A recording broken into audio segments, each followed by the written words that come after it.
In this video, we'll start diving into Chapter 2 of Podcast 101, How to Find Guests.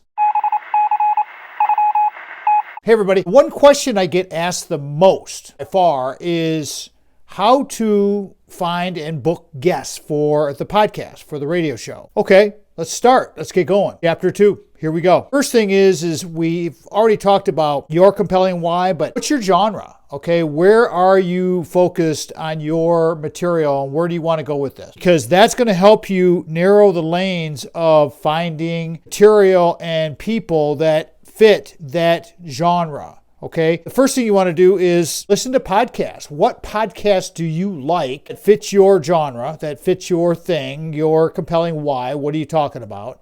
Listen to those podcasts, and you might be surprised where they may take you and the guests that you might find. I've been a huge fan of Joe Rogan for many years, and actually gotten guests from Joe's program because I liked the topic of the category that Joe was talking to the guests about. And David Sinclair, Jamie Metzel, loved what they were talking about. So I reached out to them, bought their books, because they're usually on shows to promote things and books.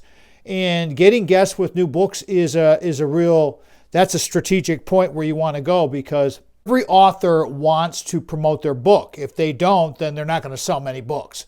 So that's a absolute go for it, okay? But never be afraid to ask big guests, because I was a little bit apprehensive about this early on. Of course, everybody is. You're not, okay? Just be respectful with your pitch in however you're going to do this, and I'm going to give you a couple of examples of what we've done with this. So, first, before we go there, I want to mention about reading and how it's so important to find material and guests by reading magazines, reviewed articles, books. And there's three different strategies here. And Jason Pfeiffer came from Entrepreneur Magazine. He's the editor of Entrepreneur, and I had him as a guest.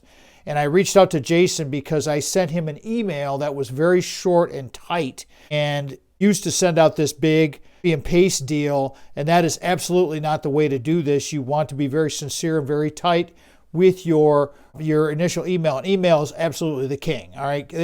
King, queen, whatever, for sure. Email is always going to be your number one go-to. Reviewed articles, who knows what topic that you're in and what your genre is, but the thing about peer-reviewed articles is if a potential guest, has written a peer-reviewed article, they're probably associated with an institution of higher education, and they have a .edu email, okay? If you look them up, and you have Google, and Google is your friend, because Google will help you find their websites. You can always send notes on a website, but if you find the email, you can not only send an email via their website, but you can send an email through however you found the email, especially if it's an EDU on a people search. University website has a people search, and typically you can find an email there somewhere. That it's worked many, many times for me. So keep that in mind with peer-reviewed magazines. All the websites will pretty much have the staff and the about. If you go into the about areas of the websites, you will find the people, and start just trolling and start becoming a good stalker when it comes to your guests, because this is really important to getting the guests. I just had a guest that I'm working on right now, but I'm reading his book, and it's over 20 years old, and the book's awesome. So you just never know. I mean, you just never know. Do another video on the ebook feature Wyspersync, because Wyspersync has been an amazing tool for getting guests. And I'll do a whole video on that, just on the feature and it's an Amazon feature for ebooks. I've done with these big guests, like a Jamie Metzel that I mentioned earlier from Joe Rogan, or a Dr. David Sinclair. Both of their books I got on the Kindle, and I bought the Wyspersync, and I highlighted through my Kindle, and I've done this several times, where create a cheat sheet book, like a crib note book, and from the Kindle app on my computer, everything that I highlight when I'm reading and doing all the background, I put into a document, and I may even send it to the author. They sometimes really like that. I mean, it's very, very functional, very, very helpful for your notes for your show. So that's all prep stuff. That's all coming too. But you're kind of getting the flow here. You got to do some work, and it's going to involve, if you want to be good at this, you got to really invest. You got to really, there's a return on your investment of your time and energy. But it's really fun because you learn in talking to these really smart people. They will want to promote their book. So get them while they're hot, okay? Or get them when the book's coming out. And if you send them an email and it's short and say, hey, I'd love to promote your work. And that's the thing about when you send that email, you want to make sure that it's about them. It's about helping them promote whatever they're doing, okay? Because you believe in their philosophies, which you should.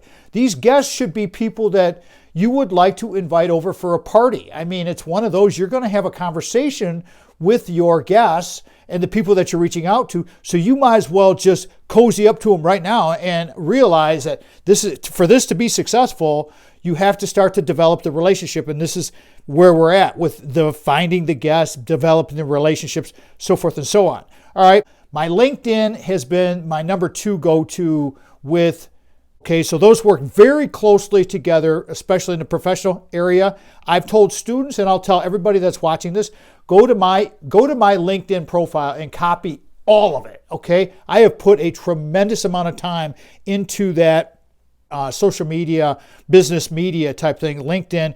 Copy all of that. If you don't have a LinkedIn profile, don't worry about it. But that's how I got started in radio in the first place, was via LinkedIn.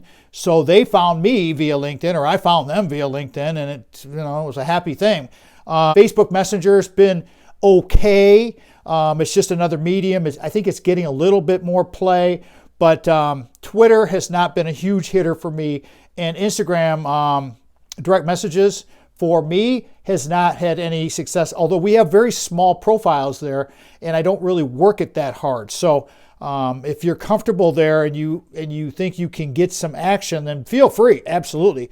What works for you, but email and LinkedIn absolutely legitimizes what you're doing. Always be constantly trolling, looking around, especially for locals. You may have people in your local area that are doing something that fits your genre, and they have something to promote, or you want to make friends with them and they can turn you on to other people. And so look at your neighborhood and become known in your neighborhood. I was told that very early on in my career as a writer and talk show host, is becoming known in your backyard is very, very important. So don't forget about the person-to-person stuff with the podcast and the guests and getting this and doing the outreach. And, it makes it, I like doing face-to-face. We do probably a bulk of our Zoom. It used to be Skype and now it's Zoom. And so, but I love doing face-to-face, and I have a 2 mic setup, and we'll get to all of that when we get down the road for the other chapters in the lessons. Okay, so we're coming up on the end of our time here. So remember, chapter 3 is going to be about logistics, calendars, and booking. That may sound kind of like, why would you need that? You need it, believe me. I mean, I got horror stories for you on that one. Topic ideation and expanding your reach. That's another one where I learned that it helps to have a little bit wider funnel to finding more guests and kind of branching your topic a little wider. So we'll talk about that. That'll be lesson 4. And then, of course, lesson 5 is going to be the marketing and branding of your podcast and your brand and your colors and all of that kind of stuff. So other than that, that was lesson 2. Reach out to me if you want more direct questions on this kind of stuff, because it's very large, and I've gone through a lot to refine it. But I'll leave you with this, everybody. I'm about 80% on my outreach, and so once I find the guest, then we have a system with Sandy, and she takes over, and that's where the logistics and the booking and all that kind of stuff comes in. And we'll talk about that next time. But I'm at 80, maybe even higher percentage on our outreach. And even when I was doing the copy and paste, the big dumb email, we still got guests, and because we were being straight up, and just be straight up and want to promote their work. Okay. Other than that, again, thanks for watching, and we'll talk to you next time.